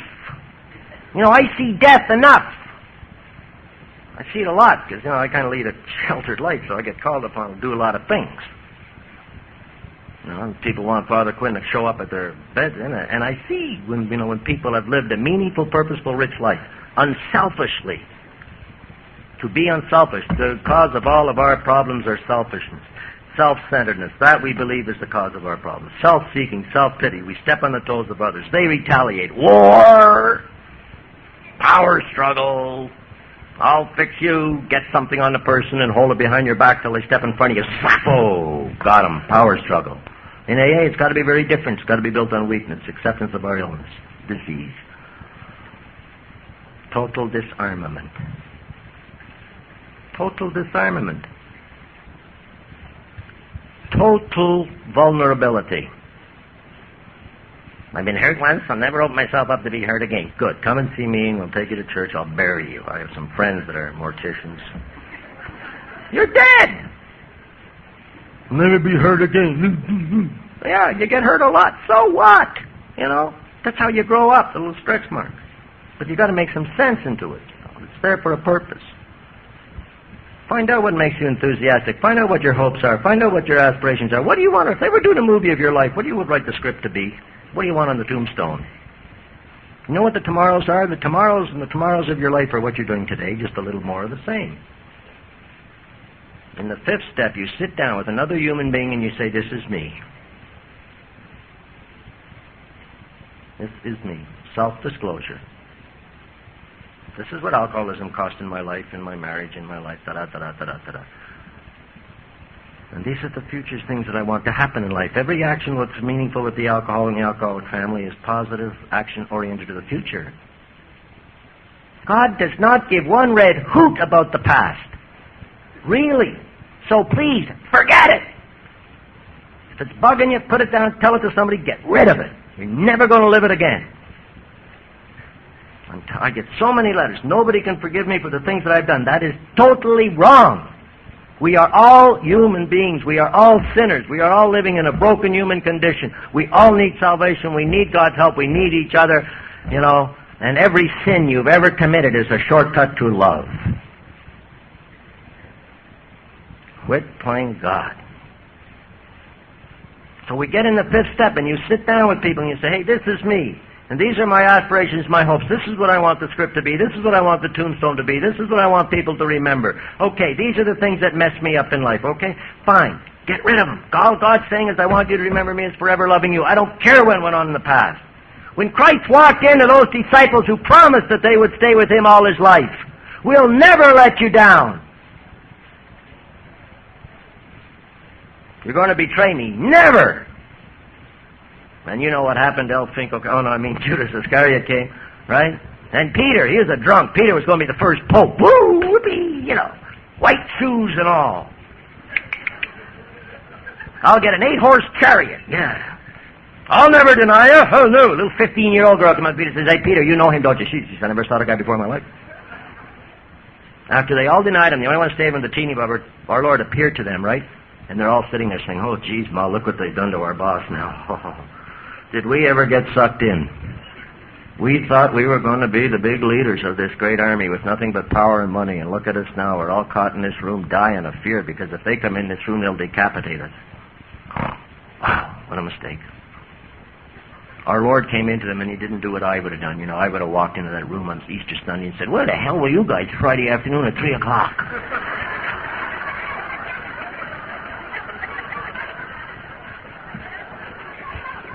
Sure, throw a little salt in the wounds. It's not the people hurt us, no, not the lads. It's just people a little salt in the wounds. You know, I know people have been in the program 18 years, right? If you weren't an alcoholic, his teeth would be straight. If you weren't an alcoholic, we'd have enough money to send him to the dentist. Now, 18 years the guy's been slugging it out, you know? Keep bringing it back. Don't ever let it go. That's not what our Lord said. And that's what he's saying to you tonight, especially the new people. Peace, shalom. I love you, I understand.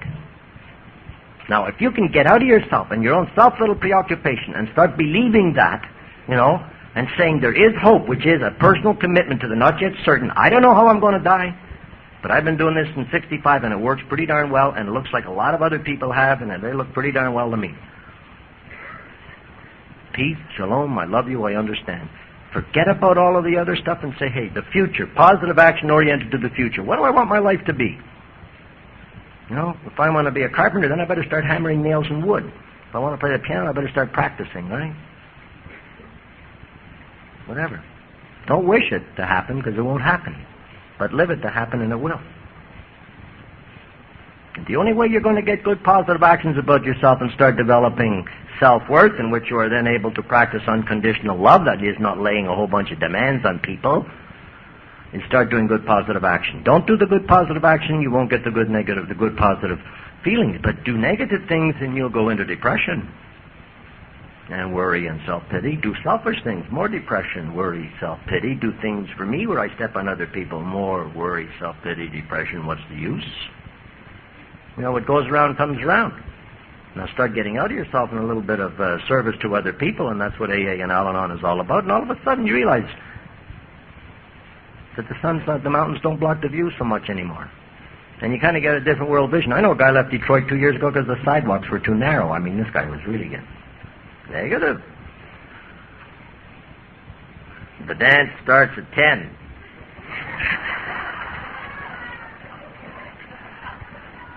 Where's the band? I'm only at step 5, and there's 12 traditions, and then there's 12 concepts. I was telling him at the dinner table tonight, I can do it. I done it because I was in a maximum security jail once, and of course, at that particular one I won't mention, but the only reason why they came to the AA meeting was to get the coffee, the donuts, and bitch about the wardens, and they heckled me. In the first couple of rows, I thought, oh, baby, it's the last time you'll ever do that. 7 hours later, I quit. I says, I gotta go. Tie a knot. It's the last time you'll ever abuse this program.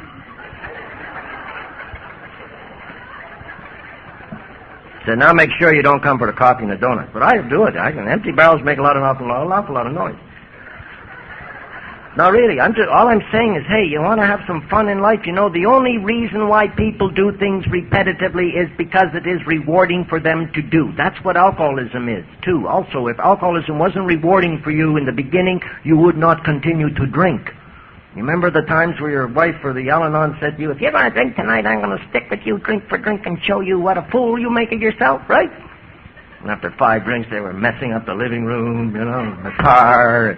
All you said was, geez, you know, amateurs can't stay with us, you know. Clean up your mess. Lordy, lordy, lord. You know, it was rewarding in the beginning. Then cellular tissue breakdown, and the liver didn't oxidize at 8 ounces an hour, and then we start getting drunk on less booze, and then we start saying, hey, how come there's trouble? Can't be booze because I was the best drinker, and after 5 years we said, okay, Father, I'll admit there's a problem, it's the wife. So we get a new wife and it'll change, you know, it sure changed, it got worse, right? Then after another 5 years we finally admitted, yeah, we better stop drinking. Right? But now if that life doesn't become more meaningful and purposeful, you know, unless it doesn't have, you know, the only reason, the reasons that why we come into AA is because we're going to lose something, wife or liver or boss or, you know, job or car or pancreas or kids, so we come in. And after 4 months, that's got to change. So that at the end of the first year, the only reasons why we stay in because life is more meaningful, purposeful, rich, and fulfilling. And if we're still at the end of year one saying, boy, I'm a terrible person, and boy, you know, what are you doing for excitement? Nothing. You know, what are you doing to have fun? Nothing. You know, life's nothing but a big sandwich, or I got to take a bigger bite every day. Valley of tears. Terrible. It's not. And the only reason why we do it again repetitively is because life is more meaningful. Now, that's up to us, you know. I can't blame that on anybody else but myself. Nobody. If I want to go out and give it my best shot, give it my best shot. Hey, I do that all the time, and I get a lot of criticism.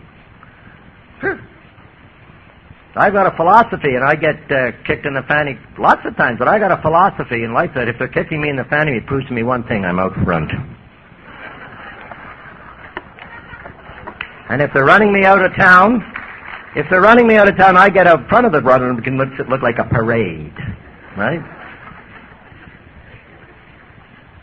So I have 6 fire trucks, and I can have my own parade anytime. That's what it is, you know, and it's all here. But it means I got to take a little time. I got to pray. I got to take time for solitude, you know. Beautiful places to do it in. I wish I could talk to you about my treatment centers. They're fabulous. Fabulous. I got more stuff going on up there. I'm the world's worst banjo player, but I have a banjo band. Oh, it's fantastic. I always make sure there's 5 good banjo players on either side of me. I appear on television, everybody thinks it's great. One guy even asked me, do you have rubber band strings or are they real strings, right? Music is great. Music's great. I love music. When's the last time you played? Oh, I haven't played 10 years.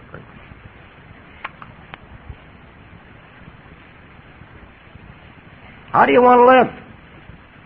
No. Program of attraction. And that's what it's all about. But gratitude is, again, in the action part of the program. I got to skip a few steps here. I'll have you here all night long. But the fifth step, when you take that fifth step, you finally sit down with somebody and say, this is me. Self-disclosure. These are my hopes, my loves, my aspirations. These are the negative things. Do not want them to happen again. This is where I want to live my life. This is what I'm going to commit my life to, and I'm not doing that. Check me up on that. And say, this is me.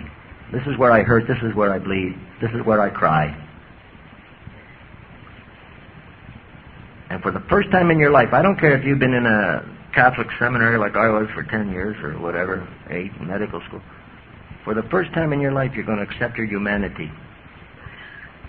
And that means you're going to accept creaturehood. And creaturehood means automatically I've accepted a creator other than myself.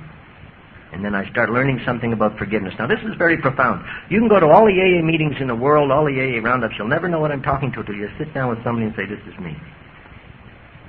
And you realize that that person doesn't fall apart and their heart doesn't stop, And you're just an alcoholic like all of us, or an AA member, Al-Anon member, all of us. They have to go through the 4-step written, take them to somebody else, 5th step. Get rid of all of that hostility so it can be turned into hospitality so they can accept people coming into their life as a bearer of gifts. Boy, I talk about that at some marriage counters, and my God, I almost get shot. And I'm not even talking about alcoholics, and you accept your husband as a bearer of gifts. What?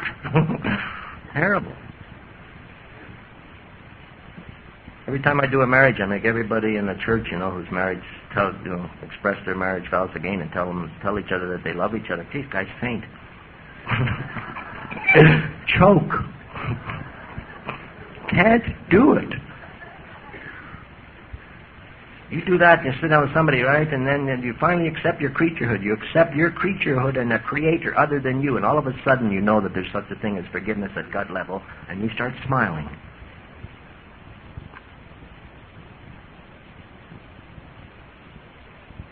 Because then all of a sudden you get a sense of the divine origin that's in you. All of a sudden you get an awareness of the gifts. All of a sudden you get an awareness where things start pointing to something else. Trees become just more than trees. They become little signs which point things about who created the world. We had a beautiful drive down here today, and that's what I was thinking about.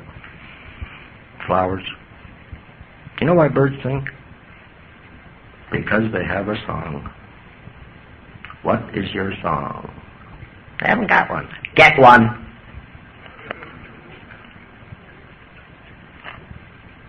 True. Well, if you haven't got a song, I don't want to be with you. I stick with winners. For God's sake, stick with ego boosters. You do not need people around you saying, let me tell you what your inventory is. You know what I think you should do? Let me tell you this, you better do this, and you better do that. Blow it out your left ear. I know what's wrong with me. I got to live with me. I know better than anybody else. I don't need people coming up and telling me this is what's wrong with you, this is what's wrong with you. And neither do you. You need people in front of you that's going to reflect back the beauty of God's creation in you, the twinkle of their eye. And you better start doing that to each other. The world, and all of a sudden, all the world needs is love, and we kind of look around and expect other people are going to come to us through an electronic machine. Next, we're going to think computers can give it to us. No. We've dehumanized just about everything, so I guess, that's the next thing. You can only give it. But you got to do it. See, if you haven't done those things which I'm talking about, you're never going to know what it's all about. You're still going to fight life, dredge through. You know how many hours I worked today? I'm the self-made man. It doesn't impress me one bit. I want to know how many hours you've played today. We got to have playtime so that we can come back to the real things in life and do them more enthusiastically. Be a little bit more aware of God's grace in our life. Be a little bit more aware of God's love in our life. And God's not up there. Start looking at each other's eyeballs.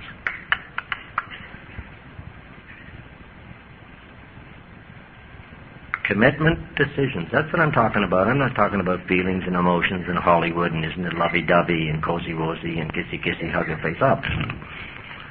Decisions and commitments. You know, you commit yourself to this program, you've made this world a better place to live in. That's an act of love. You commit yourself to Al-Anon, you've made this world a better place to live in. That's an act of love. The world becomes a better place because of that. And that's the greatest power in the world. That's the power that sets us free. The bond of faith which unites us, which is the AA and Al-Anon philosophy, and the power of love which sets us free. And that's what gets you to meetings. Have you ever had the opportunity to go to an AA meeting, walk in, and there's not another human being in the room? Think of that sometimes when you don't think you should go. I have. I've sent people where there's nobody and they died. Because it was raining. But gratitude, I think gratitude somewhere in the program, the amount of blood, sweat, tears, energy that I'm willing to expend so that other people will be instilled with an idea that I succeed because of the things that I am doing. Listen carefully to what I'm saying. The amount of blood, sweat, tears, energy that I am willing to expend to instill in other people a desire that I'm going to succeed because of what I am doing, based on my action. Now you might think gratitude means, dear God, how thankful I am for all the things you've given me. Praying is a love relationship to God, being honest with Him. Praying for other people. Hey, you hear, pray for your enemies. Yeah, but that means identify with their pain. Take their pain, their resentment, their hostility, the things they're dumping you, and really own it. Really make it part of yours. Really live with it for a while and start understanding it, how it got there, and then pray. To lessen their load. So many people want to pray for their enemy and say, God, please fix that enemy of mine. Other, outside, different. Own that enemy's resentment, fear, threats, hostility, misunderstanding. Let it become part of you and live with it for a while and live with it till you can really understand it and start offering it up. Say, maybe lighten the load. Maybe that person, when sees you will not be responding the same way. Gratitude. See, before we came into AA and Al-Anon, our theme song was, I'll do it my way. The great, whoever wrote that song, Blue Eyes, didn't write it, but he sings it, my way. And out of fear and self-sufficiency and all of the myths which we grow up with and narcissism, I don't need anybody. Leave me alone. I remember saying words once to a priest who was sitting me down to talk to me, and I said, catch me if you can. I said those words 19 years ago, but I can remember them like icicles tonight, right? Because they caught me. And those guys stayed watching television. Nothing happened in their life. Thank God they caught me. I'd hate to be back there watching television. So what I am saying is you got to learn the way to live that means loving people. And that means, old pup's going to have to get up at 4:30 in the morning or something to get me to the airport. That's what it's all about, He'd rather be in bed. I'd rather be in bed. So what? I got to go play hockey now. Am I going to win the hockey games, lose the hockey games? I don't. I'm going to win. I'm going to cheat. I'm going to give it my best shot. I'm going to make a lot of people laugh. A lot of people laugh because I'm the chief clown. Being the goaltender, I'm on the ice all night long. And I'm going to make some money for charity. And they're going to, lots of good things are going to happen. But maybe they'll put the puck in my face. Well, maybe they will. I'll duck. How do you want to live? No, I could have said, I can't go. So all the rest of the team are watching that football, or they did watch that football game at Notre Dame today. Well, all the Flying Fathers are invited to go to football. Notre Dame lost, by the way. Yeah. Terrible. I'll meet them. If I've done one thing, it's just to, see, I hate being the circuit speaker. Remind the newcomer that their recovery is not dependent upon people, but upon their union with God. He and the newcomer must walk hand in hand with God. Page 99, page 100. I know it's there. So it's not on people, but it's both you and the new person. There's another must walk day by day in the path of spiritual progress. If you persist, remarkable things will happen. And that's what it's about. Joy. Well, the dance started 15 minutes ago. I don't see anybody dancing. But at least you got comfortable chairs tonight. All right, I have another thing which I absolutely insist that you do, is there is to be no applause, no clapping. God, I am just a drunk sharing stories of what I have learned in AA. Not just stories, but experiences in the book. And the worst thing that we do is we start, making big personalities out of AA people. Now, if you want me to, come as an entertainer, it's a different story. I'm not very good there. I can tell a lot of funny stories if that tape recorder was, I could. Right? Please, there's an awful lot of suffering in this country. You and I are free tonight. We can learn, teach, talk to each other, listen, touch, and be tender. There's a lot of hurt going on in this country now because of Beirut. And what's the other place? I can't think of the name right now. Yeah, my own stepbrother's the High Commissioner of Canada down through there. Right? Awful lot. Why? People saying, why God? Why'd you do this? Why God? Why me? Why my kids suffering? Why? And yet you and I are in this room and we should be saying, why God have we been given the opportunity to be free? Sure, we got bumps to take, but open up your heart and start accepting these strangers coming as the bearer of gifts. Get rid of the prejudices, get rid of the hates, get rid of all that crazy stuff we learn, and learn that life is an experience in the future. So after I stop talking, we pass baskets around? No? Jeez, this is even a Catholic place. I've never seen so many people together without a collection. I thought you'd at least do some religious and pick up a collection. But you are going to play bingo, I read someplace, so there are Catholics here. I knew it, right? Well, what's after me? The Lord's Prayer? Immediately? Okay, after I stop, then it's the Lord's Prayer, and none of this applause stuff. I take great exception to that, because this is a gift. And you know what happens? All of a sudden you start believing you're the cause of the gift. And that's when omnipotence comes back in, and it makes my life much more miserable. I get jealous now when people don't have to extend parking lots when I'm showing up to talk, And if they can't fill Pontiac Stadium with 83,000 people, I don't think I'll go, I'm just kidding about that. It's a gift, and you and I got the gift. You got the same gift I've got, even if you've only been around one day. So I quit with a poem which I stole from Father Joe Martin. And once I was giving an AA talk, and I said, there's a poem here that I got from a priest who's a little more famous than I am. I forgot his name. Like hell, I forgot his name. I just wouldn't say it. And in the mail, about a month later, I got a T-shirt that said, who the hell is Father Joe Martin anyway, right? So Father Joe Martin came to visit me in Detroit, and I had that T-shirt on under my bib, and I showed it to him, and he thought it was great. When he left, I took it off my back and threw it in the car window, and he drove off with it. So we do this, and then you pray silently after. I do not wish you joy without a sorrow, nor endless day without the healing dark, nor brilliant sun without the cooling shadow, nor tides that never turn against your bark. I wish you faith, hope, love, strength, wisdom, good gold enough